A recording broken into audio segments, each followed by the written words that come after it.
how do you say it to them? I'm not going to tell you. I'll give you my framework, but I'm not going to tell you like exactly what you should say.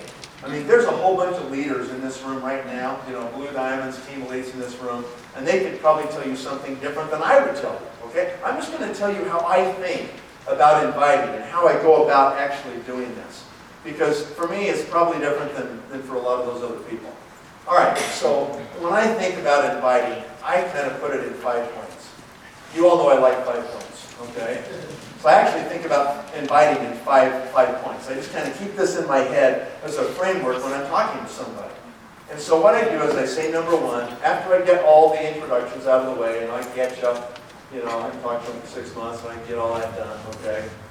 Then when I launch into the invite, I give myself 2 to 3 minutes. And I basically say, you know, the reason I'm calling it is because I'm working on a new project. The name of the company is Newscan. That's number 2. Number 3, I give them my pitch right there. We are about to release the first ever genetic approach to weight loss and weight management. No one's ever done it like we're about to do it, and it's a multi-billion-dollar industry. The opportunity is enormous, okay? So 2 or 3 sentences, whatever you want to talk about, okay? And then I say number 4, I'm really excited about this. I tell them how I'm feeling about it. And then I say, when can we get together so I can show it to you? Or when can we get together so you can see what I'm doing? Or when can we get together so you can take a look at this? Why do I say show, see, look? Why do I say that for my little 5th point? Well, because I can't show them anything on the phone. I want to actually meet with them. I want to like look in their eyeballs. I want to talk to them person to person. Folks, I've never seen the business work really any other way than sitting down with people, okay? You can do it long distance, maybe Skype or, you know, some other tool you can use online, and they can see you and you can see them. Maybe you can do a presentation. But I don't find them anywhere near as effective as if I can sit down with somebody, look them in the eyes, ask them questions, get to know them, understand what they're doing, and tell them how I feel about this. Why I'm doing this, right? That to me is the most effective way of building this business. So, what are those points? I'm working on a new project.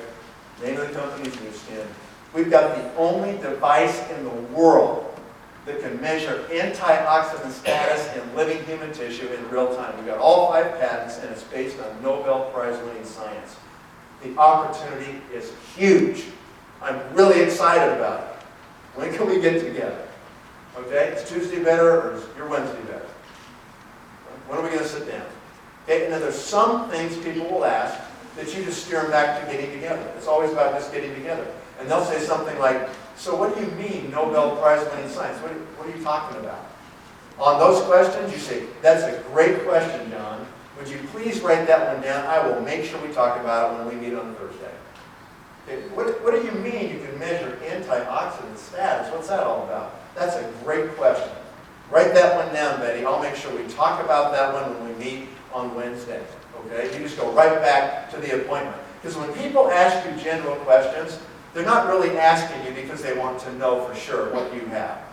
Unfortunately, when they ask those questions, too many distributors just think that's an invitation to dump the whole load on them. Oh, you want to know about antioxidants? Well, that's what they do in your body. There's like 14 different kinds, and they have this kind of reaction in your cells. We can measure. We got ramen science, and the guy from C.V. Raman in India invented got the Nobel Prize. Blah, blah, blah, blah. The person's like, TMI, right? Way too much information, and you toasted it. What they're really saying when they ask most of these questions is they're saying, look, you're trying to recruit me. You're putting demands on my time. You want me to do something, buy your product, or come to your meeting, or meet with you. So you're asking me to do something, and I really don't want to do it. I'm a busy person, and I know what you're trying to do, and so I'm playing this game with you. And so they say, just tell me enough that I can make a snap judgment and dismiss this demand on my time, or my money, okay? And they want you just to give them enough, and they go, oh, I get it, that's not for me. Yeah, I understand. No, I don't want this kind of stuff, okay? So you just got to play the game. You got to know the game you're playing, right? So the game is, you got to meet with them. And so then you'll get into other questions that you need to address now. They'll say things like, is this one of those kinds of companies? Is this one of those network companies? Or is this one of those pyramid companies? And it depends almost how they say it. Don't be defensive. Monday I did a call with Don Eppertzel to a business guy in Sacramento, and we got him on the phone, and he said, is this one of those network things? And I said, absolutely. It is, yeah. Don't ever lie to people. Just tell them, okay? Yeah, it is, exactly, that's what it is. And the guy I wasn't defensive or anything. The guy said, oh, okay, yeah. And he goes, you know, I actually don't have any problem with that concept. That business model's fine. It's probably the future. I said, okay, good. What's the next question? You know?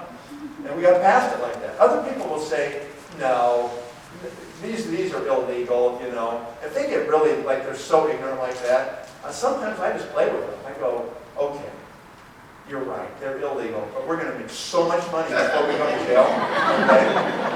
But once we get out of jail, we'll have all this money anyway, so it doesn't matter, right? And they're like, they're serious, and they go like, what? And then you can say, I'm just kidding, because your comment is so ridiculous, you know? You think I would be doing something illegal? You think I'm some slime ball or something, you know? I mean, just have fun with this.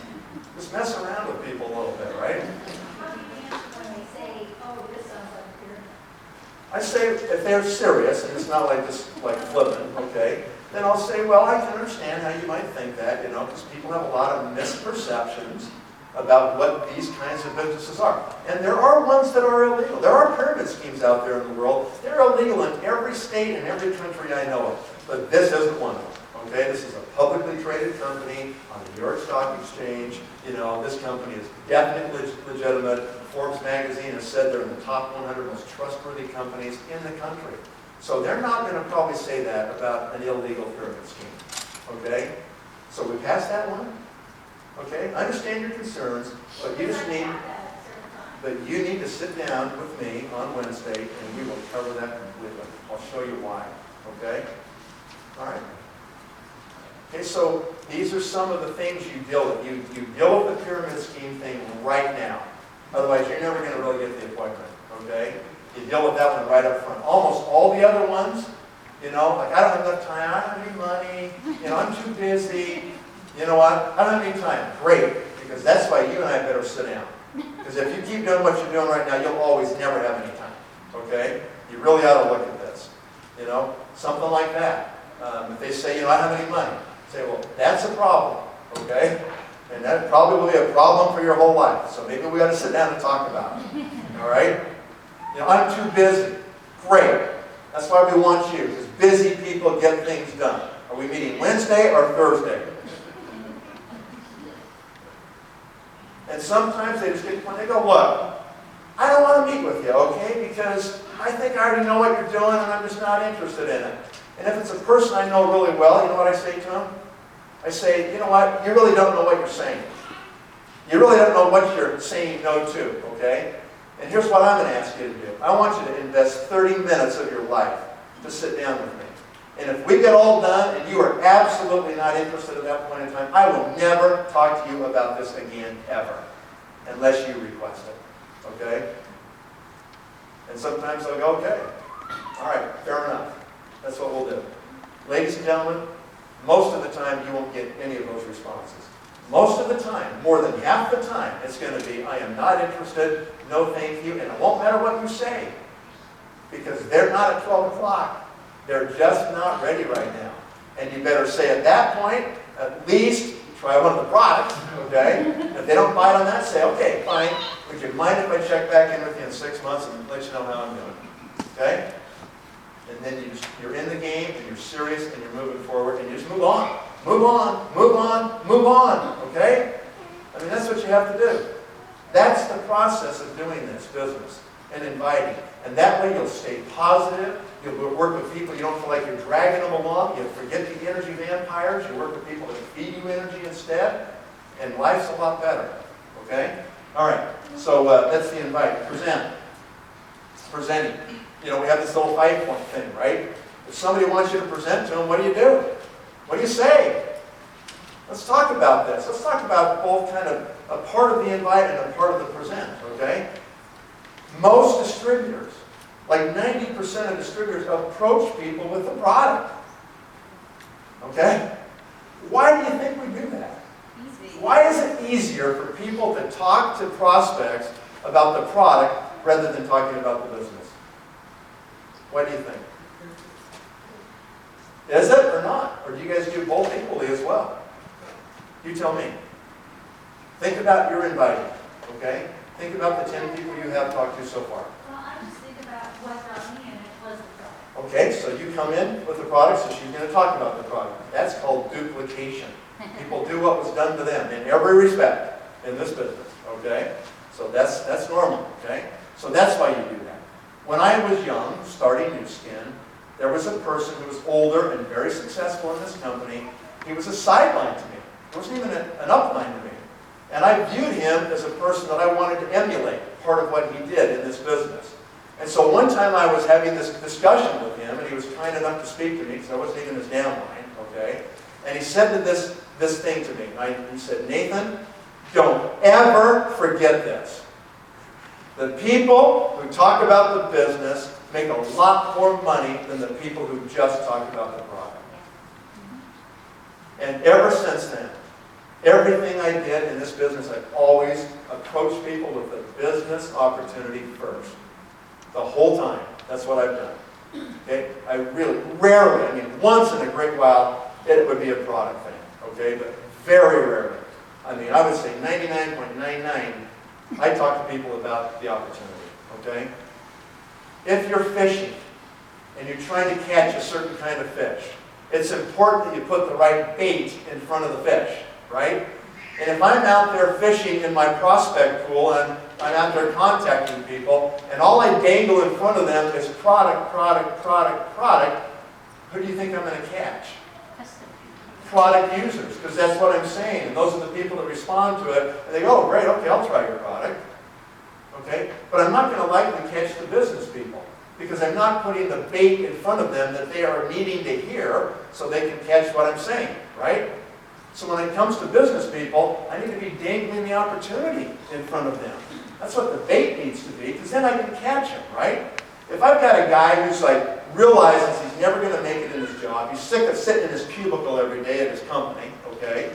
And he realizes it's never going to happen, so he's been going to franchise expos for the last 2 years, and every weekend he's out there looking at other businesses, and he's reading Entrepreneur Magazine every month, okay? If I've got those kind of people that I'm trying to prospect, I'm not going to catch them with product. Because I put it out there, it's not what they're looking for. They're looking for opportunity. So if I dangle opportunity out there, I'm going to finally catch those kind of people. And once I get those kind of people, my experience has been they move a lot faster in the business. My personal experience has been, watching this for 24 years, people who come in just because of the product don't transition as quickly and just move over and become a real recruiter and a real business builder. Okay? That's what my experience has been. But on the other hand, if I recruit somebody who wants to change their life, they're looking for something else, and they're actually open to doing a business, okay, then I get those people, and they're a lot more serious, they're a lot more focused, they're actually going to be more aggressive, they're going to contact a lot more people, because they understand what the process is, and what they've got to do to make it happen, okay? So that is what my experience has been. And I would just ask you, why is it easier to do product? I'll give you some answers that I think that I've learned from distributors over these years, okay? Here's one answer. If I present the product to somebody and they reject the product, then they're rejecting the product. They're not rejecting me. But if I present the business to somebody and say, I want you to be on my team, I want you to come work with me, and they don't want to do it, then they're actually rejecting me. Then it becomes more personal. And that hurts worse than me going out and just talking about product with people. I think it comes back to personal fear and rejection. Or one lady said, you know, I don't want to talk about the business because then they'll ask me that question of how are you doing and how much are you making in the business. And I don't want to go there. I don't want to answer those questions because I don't feel like I've done it. She's making herself the issue. She's making it like, if she doesn't make it, then New Skin doesn't work. Okay? That has nothing to do with whether she makes it or not. New Skin already works. We already know that. That's a given. All right? So, you see the differences there? Products are tangible. You can touch them, feel them, smell them, taste them. You know, it's right there. It's easy to talk about that. The business is an intangible. And intangibles are harder to sell. It's a different kind of sell, right? It's a different way of talking about an intangible versus a tangible product. Okay? What do you say? I want to talk about this for a minute because I think this is where most distributors stumble. because they don't know what to say when they call somebody and they want to get into this conversation about an intangible. I mean, the people who sell intangibles make a lot of money, you guys. You know, you buy a stock, what do you get? What do you get in the mail? Nothing. You know, you get a piece of paper, right? Okay. You know, you buy life insurance, what do you get? Piece of paper, okay? These are intangibles. That one's a tough one. You have to actually die to get the benefit. That's a tough sell, okay? But the top life insurance people, they make lots of money. Top stockbrokers make lots of money, right? Those are intangible things, and they learn how to sell an intangible, okay? You have to learn how to do that in newsstand. How do you do this? What do you say? Okay, again, I'm not going to say this is the only thing to say, all right? There's lots of leaders that may tell you something different or have better words than I have. Here's for me what it is, okay? For me, I say to people, there is a way, okay? There is a possibility here in this company, in this financial vehicle called newsstand, where you can work hard one time, and you can be done for the rest of your life. You can work hard one time. Maybe it takes you 5 years. Maybe it takes you 10 years, okay? But you work hard one time, and then you can be done. This is the accelerated game of life. This is not the 40 hours a week for 40 years and then you're, retired, right? With nothing really. This is crunching it in, compressing time into a shorter window where you can just get it done, and then you can have a life. All right? To me, that is the kernel. That's the essence of what we offer people when we talk about the opportunity. We offer them a business that can create recurring income streams and in the end can make them free so they can do the things they want to do in their life, okay?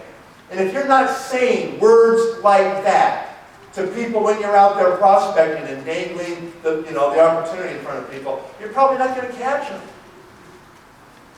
I listen to a lot of distributors and they go, we offer leveraged income. And the person's like, just got deer in the headlights, like, what is leveraged income?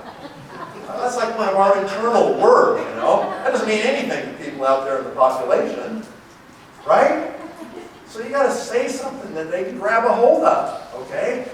You got to talk to them. I know this, you say to them, I know this sounds insane. Like, this doesn't even compute, right? Because you can't go work a job just one time and be done. You can't just go build a business one time and be done, okay? I mean, it's a different thing. This is a completely different kind of business. But there's a chance. There's a possibility, or I say there's a way that you can work hard one time. Maybe 5 years like a crazy person. But then you're done. You've created a team. You've created a network of consumption. You've got leaders underneath you that are more motivated than you. And at that point, you can't stop it. It's just going to keep going. You couldn't kill it if you wanted to. And you get recurring income. You get money in your bank every month for the rest of your life. Do you understand that? That's what grabbed me. That's what my sponsor said to me when Craig Tillotson called me on the phone. He said, you don't get it, You're pedaling at 10-speed, dude. It's never going to get you where you want to go. I'm in a Ferrari. It's going to get there a lot faster. Okay? He said, we're talking about the accelerated game of life. We're talking about a window of opportunity right here that if you hit this window as hard as you can hit it for the next 5 years, you can be done. Did you guys write that stuff down I was just saying? Because it was just kind of flowing out of my head. I'm not sure what I really said, okay? But that's the kind of words that you have to have. If you write your goals down and you read those goals every day, do you think you're going to have a different tone in your voice? Do you think people are going to hear you the way people hear me? Do you guys think that I have a certain tone in my voice? Is it a tone of certainty and confidence? Do I got a lot of posture?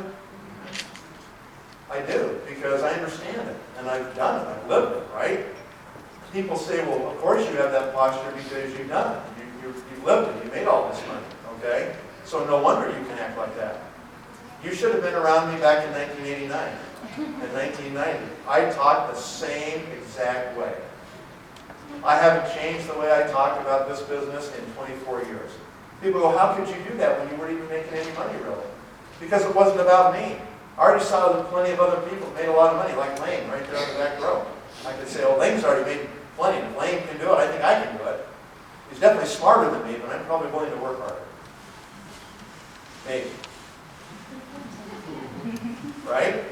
I mean, to me, that's what grabbed me about this business, okay? That stems from my why. That stems from me growing up with two parents that went through the Great Depression in the United States and had nothing.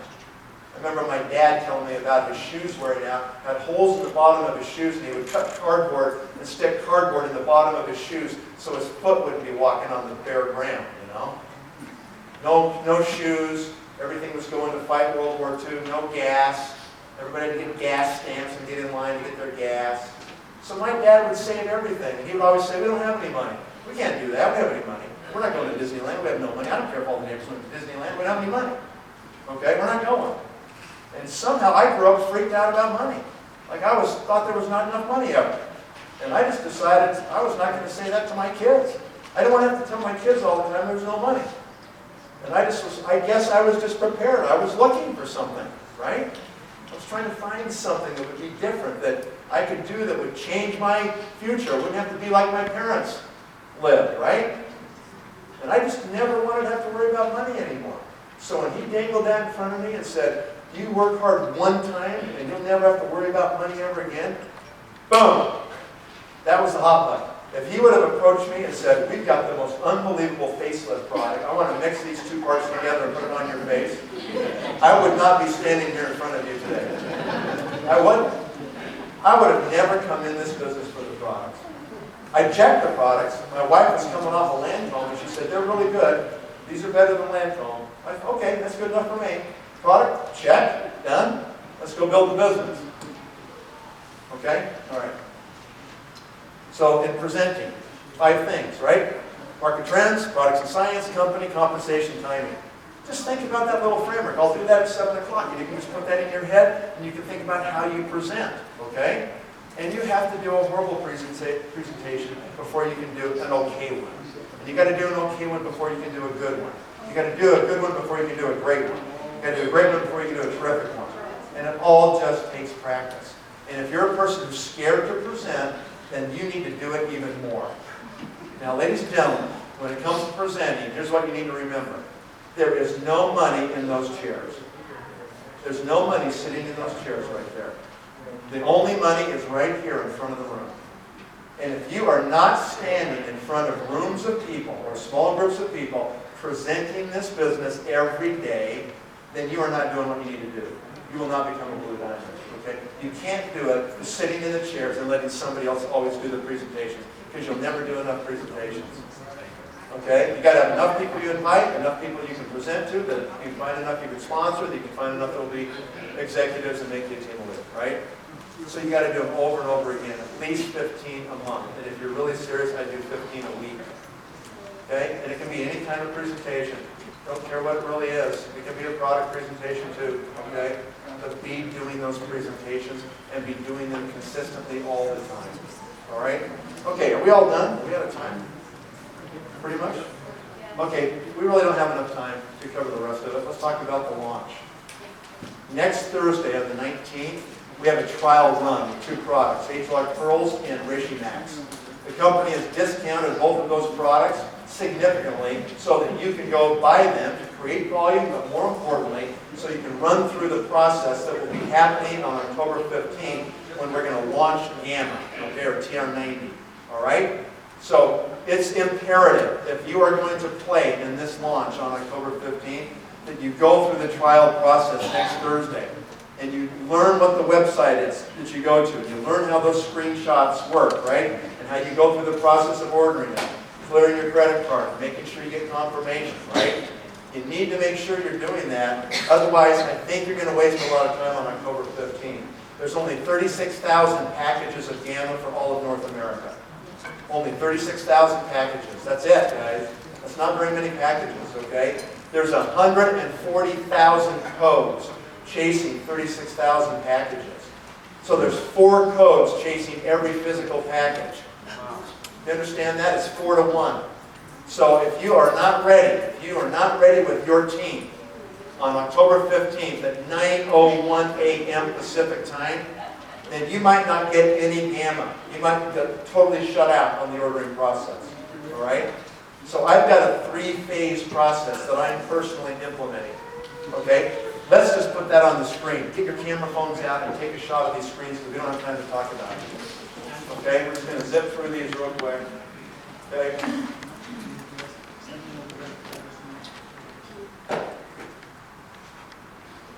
There's the calculations. Right here. That's why there's 142,000 codes chasing 36,000 packages. Right there, okay? Okay, so that's the trial run. You guys all know that stuff. Okay, forget this stuff. We don't have time for this. This is all really important, but sorry. We didn't have enough time to get through it. Okay, so this is just talking about what's going to happen. Okay, wait a second. Okay, so we're almost there.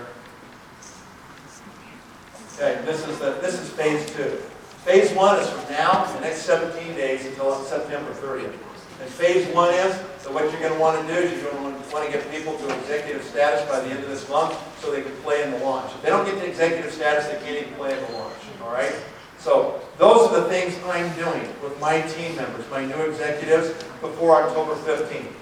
That's how I'm going to make sure people have their codes, they know what to do with their codes, and they're ready to do it the second it goes online. Okay? So I would do that with yours. Look what I'm doing, number 4 on October 10th. I know I'm going to find people between the 19th of September, the last trial run, and October 15th. That's almost a month. I guarantee you I'll find new people that never went through the trial run. Okay? I want to make sure they're ready to go. I mostly want to make sure their credit card is going to clear. Most credit card companies will not invalidate a credit card in the middle of the month. They'll do it at the end of the month. So if their card works on October 10th, it's probably going to work on October 15th. Right? So I'm doing all those things to make sure that it happens. And here's the last part of this phase 2. So get a picture of that. I mean, look what I'm doing 2 hours before it goes live. Look what I'm doing on October 15th at 8 a.m. Mountain Time. Okay? Everybody got those? 1, 2, 3. Here's phase 3.